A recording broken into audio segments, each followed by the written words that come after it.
Can you draw it out? The solitary rancher rasped through cracked lips. The towering young bride, she smiled like sunrise over the mountains and answered, This is my gift, Thomas. And trust me, darling, you're going to live to thank me for it. The words clawed their way out of Thomas Harlan's throat like a last confession. He stood swaying in the brutal Montana summer of 1891, 30 years old and certain these were his final minutes, staring at the woman who had stepped down from the stagecoach less than 20 minutes earlier. A mail-order bride he had never seen, never written more than 3 cold letters to, never dared dream might actually be flesh and blood.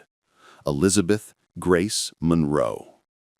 She dropped to her knees in the crimson dust without a second thought, her pale cream traveling dress already ruined, her simple straw bonnet dangling by its ribbons in the furnace wind.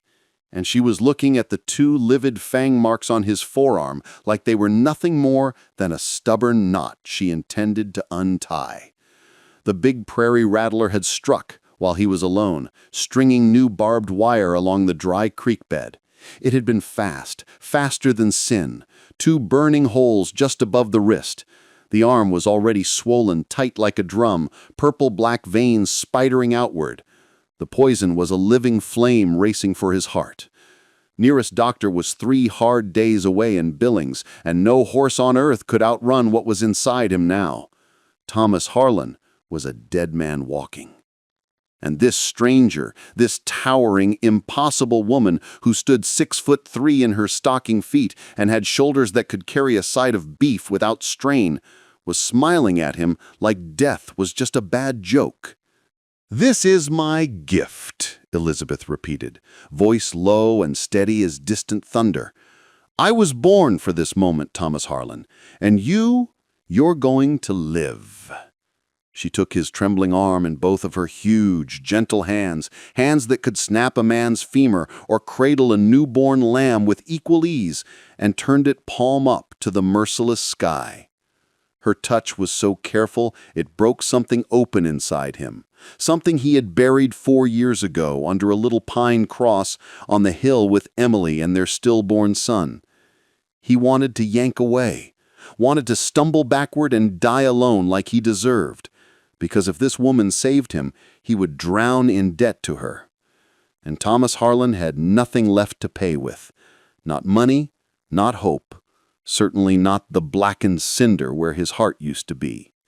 "Who in God's name are you?" he croaked, sweat stinging his eyes as the fire climbed past his elbow. Elizabeth looked up, really looked. Her storm-gray eyes locked on his and held, steady as anchor chain.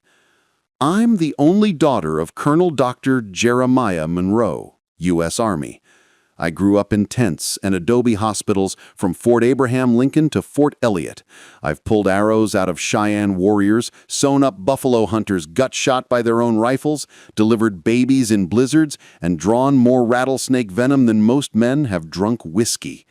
If it can kill, Mr. Harlan, I was taught how to kill it first." She paused, and the smile faded into something raw and aching. "Back east, they called me the Amazon Freak. Children followed me in the street. Men proposed on dares. Ladies crossed the road so their skirts wouldn't brush mine. The marriage broker in Boston laughed when I walked in, said the only men who would have me would be half-blind, desperate, or both." She glanced across the endless waving grass, golden and merciless. "But out here, a woman can be too much and still be exactly enough." Thomas's knees buckled. Poison or truth, he no longer knew which was deadlier. "I don't know you. You just got here. You don't know me your life for this." Elizabeth was already tearing a wide strip from the snowy petticoat beneath her dress. "Mr. Harlan, if I let you die in the first 20 minutes, I believe that would be a very poor start to our 30-day trial." She gave a small, crooked grin. "So kindly shut up and hold still." She pressed 2 fingers to the vein above the wound, feeling for the pulse. "This will hurt worse than the bite itself. I have to open the punctures wider, draw deep, and keep drawing until the poison stops tasting metallic. You must not pull away. You must trust me with your life for the next half hour. Can you do that, Thomas?" Trust. The word was a knife between the ribs. He had trusted once. Trusted Emily would survive childbirth like her mother and grandmother had. Trusted the midwife who swore it was normal for labor to last 3 days.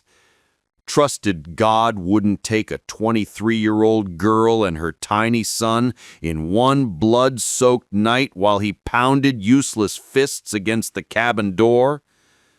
Every trust had been betrayed. But Elizabeth was already leaning in, chestnut hair escaping its pins, bonnet falling around them like a fragile tent against the world. Her breath was warm against his skin. "I guess I don't have the luxury of choice," he ground out through clenched teeth. "There's always a choice," she whispered. Then she lowered her mouth to the wound and began to draw the poison out.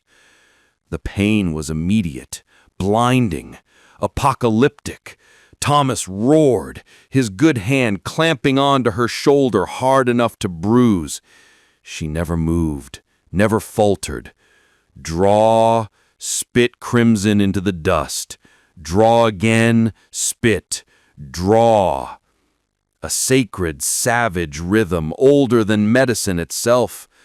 Minutes bled into eternity under the white-hot sun.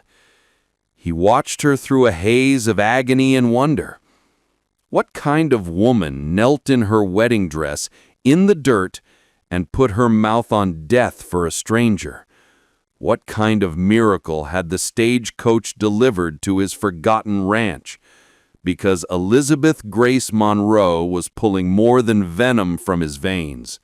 She was dragging light into places that had known only darkness for 4 long years. 31 minutes later, she finally rocked back on her heels, lips swollen and stained, breathing hard. The purple fire in his arm had stopped its march. The swelling held, no longer spreading. "You're going to live, Thomas Harlan," she said simply, as if announcing the weather.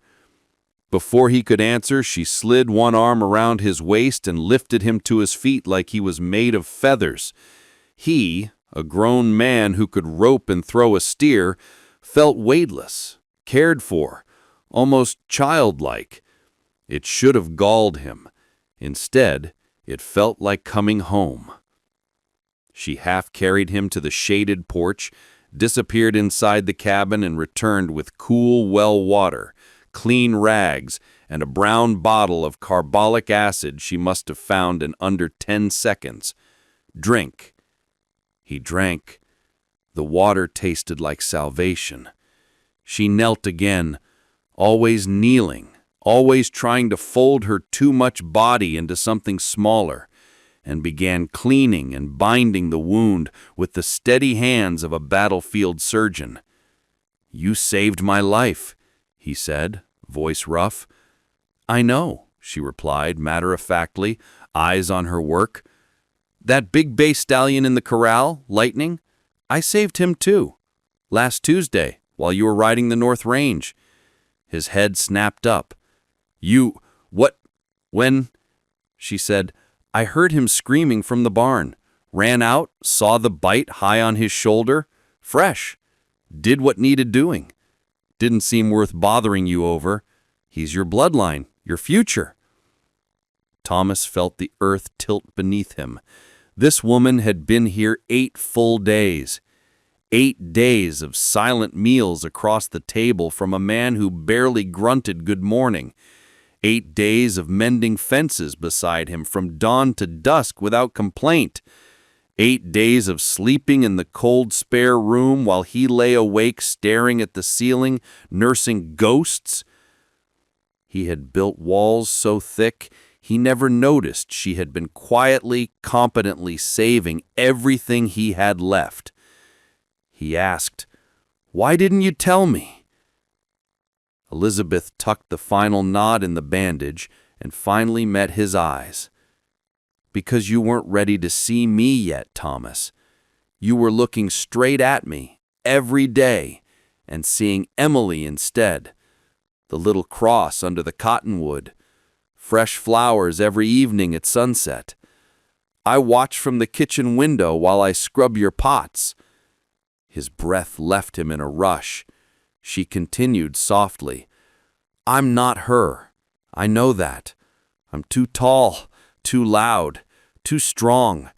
I take up too much space in every room and most men's nightmares.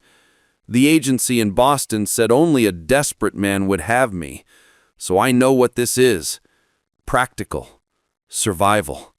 You need hands that can work. I need a place where my size isn't a daily shame. That's the bargain. He surged to his feet, pacing the porch like a caged thing. You think I sent for a wife because I needed a ranch hand in skirts? His voice rose, raw and ragged. I sent for you because the silence in that house is a slow murder. Because every night I stand at Emily's grave and beg her forgiveness for drawing breath when she can't. Because loneliness has been eating me alive from the inside for 4 years, and I'm too coward to put the pistol in my mouth. He stopped, chest heaving, tears cutting tracks through the dust on his face. But then you walk in here, filling every corner with light and strength and life, and it hurts worse than any snake bite, Elizabeth. Because you make me remember what it feels like to want tomorrow, and I don't know how to live with that. I don't know how to owe you my life when I have nothing left to give. The wind rattled the cottonwoods. A red-tailed hawk screamed overhead. Elizabeth rose slowly to her full height, 6'3" of solid, breathtaking woman, and looked down at him with tears shining like diamonds. You don't owe me a thing, Thomas Harland. I didn't draw that poison because I wanted payment. I did it because letting a man die when I can stop it would murder something inside me. That's not about you. That's about who I am. She stepped closer, close enough that he had to tilt his head back. But if you want to know what I dream of at night, I dream of someone looking at me and seeing Elizabeth.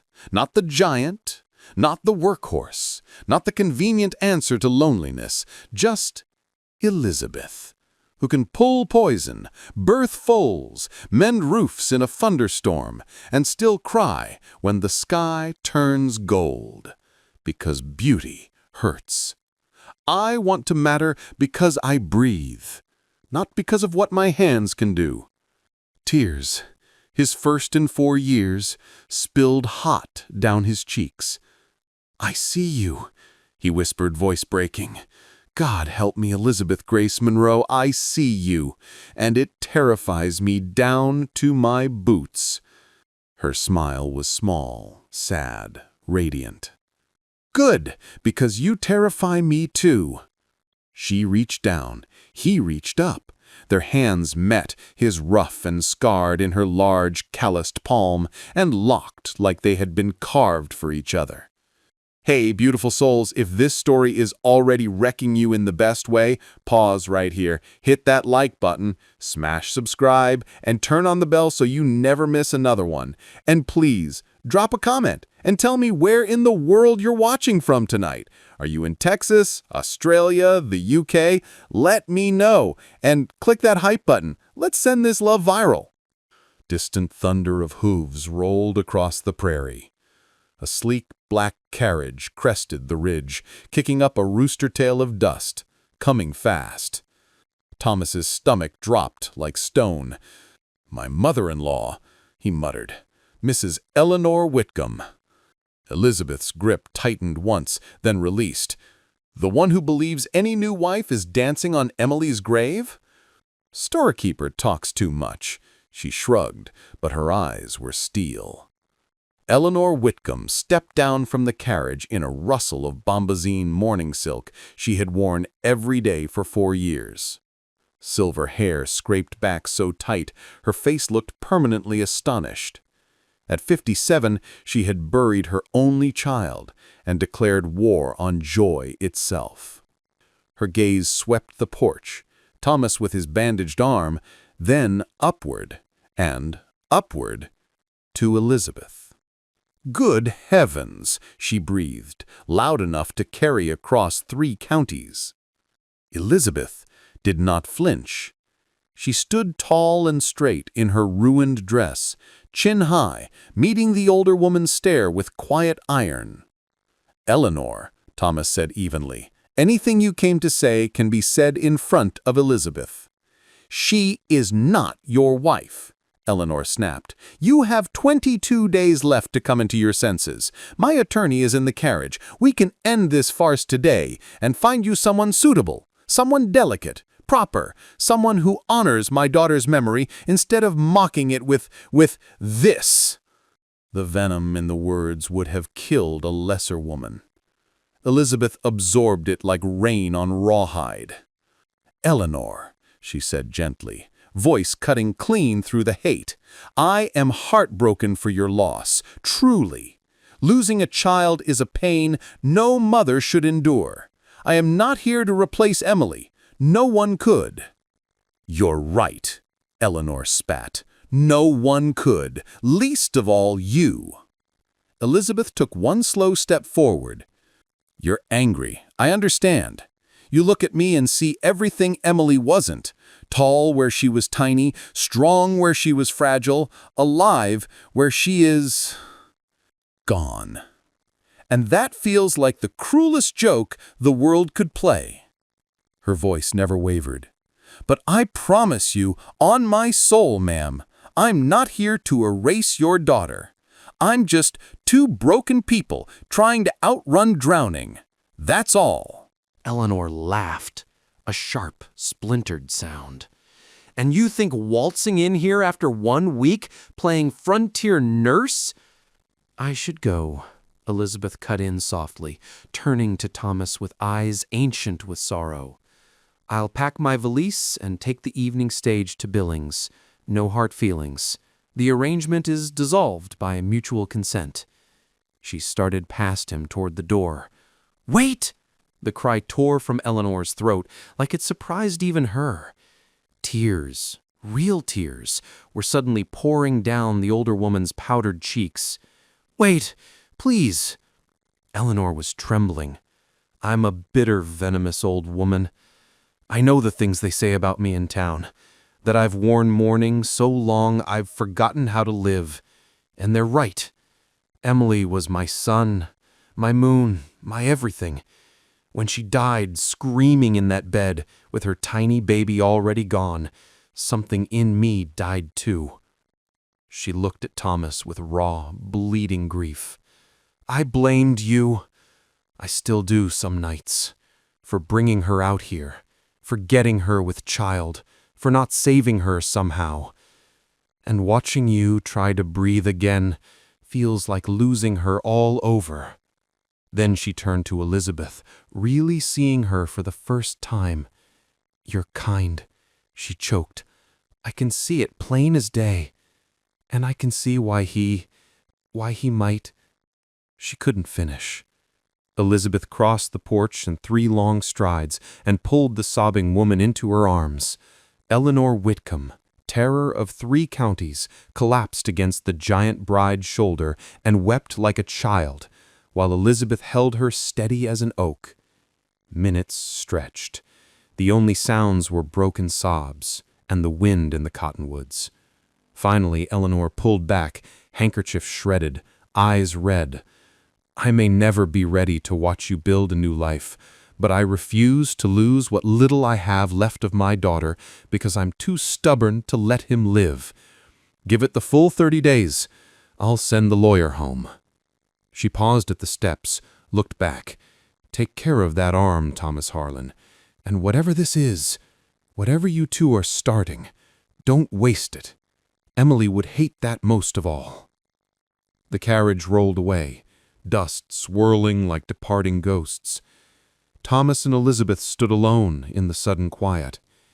"You didn't have to hold her while she tore you apart," he said quietly. Grief turns people into weapons, Elizabeth answered. I've seen it on too many battlefields. Kindness is the only disarmament that works. She turned to him, face streaked with tears and dust and glory. I meant it. I'll leave if you need me to, if I'm too much. Stay, he said, the word fierce as gunfire. Please God, Elizabeth, stay. She searched his face for a long, breathless moment. Then she nodded once. Their fingers intertwined, his scarred, hers strong, and held on like lifelines.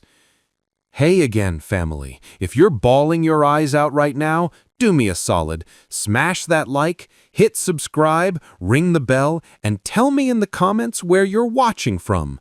Are you curled up in Canada, sweating in South Africa, up late in Ireland? Let me hear it. And click that hype button hard. Let's get this story to every heart that needs it tonight. Pause. To breathe. 3 weeks later, the sky cracked open. Rain hammered the barn roof like 10,000 blessings, while Thomas and Elizabeth stood in the open doors, watching silver curtains sweep across the parched land. Lightning, fully recovered, nickered softly in his stall, glossy coat shining. Tomorrow made 30 days. Elizabeth spoke first, voice barely louder than the rain. Tomorrow the trial ends. We decide. Make it real, or I board the eastbound stage forever. Thomas stepped close enough to smell rain in her hair, soap on her skin, life itself. He took both her hands in his.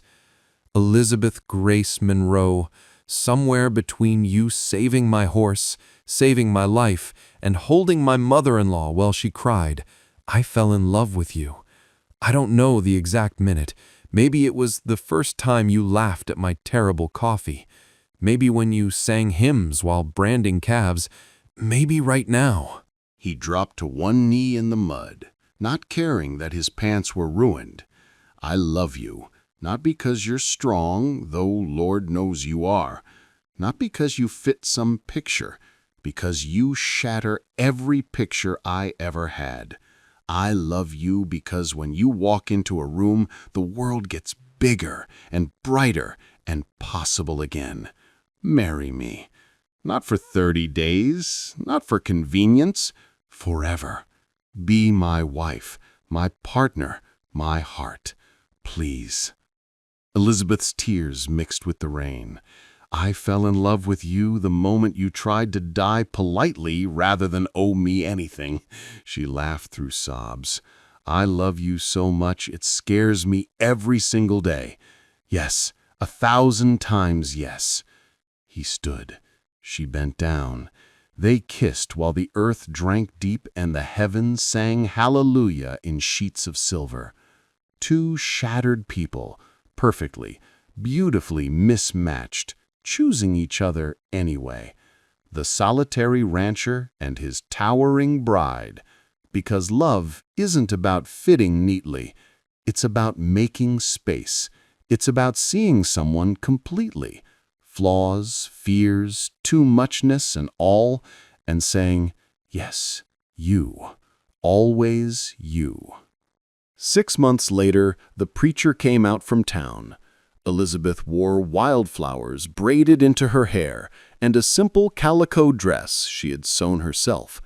Thomas wore his one good suit and a smile that hadn't left his face in weeks. Eleanor Whitcomb sat in the front row, eyes shining suspiciously, clutching a handkerchief, but for once, not wearing black. When the preacher asked if anyone objected, the only sound was thunder, nickering approval from the corral. They said their vows under a Montana sky so blue it hurt to look at, and when Thomas kissed his bride, reaching up on tiptoe while she bent down laughing through happy tears, the ranch hands cheered, the dogs barked, and somewhere Emily's spirit smiled from beneath the cottonwood, finally at peace. Because love doesn't replace the ones we've lost. It makes room. It grows the heart bigger than grief ever could. And on the Broken Bow Ranch, love grew tall as a woman who had once been called too much, and finally, perfectly, enough. If this double-length love story healed something in you tonight, if it made you believe in second chances again, do me the biggest favor. Hit that like button, like you mean it. Subscribe and ring the bell. Drop a comment. Tell me where you're watching from and who you're sending this to. And smash that hype button until it begs for mercy. Because stories like this, they're proof that no heart is ever too broken to love again. See you beautiful people in the next one. Go hug someone you love, or reach out to someone you've been scared to love. The world needs more towering, impossible, perfect love stories. Until next time, Red Heart.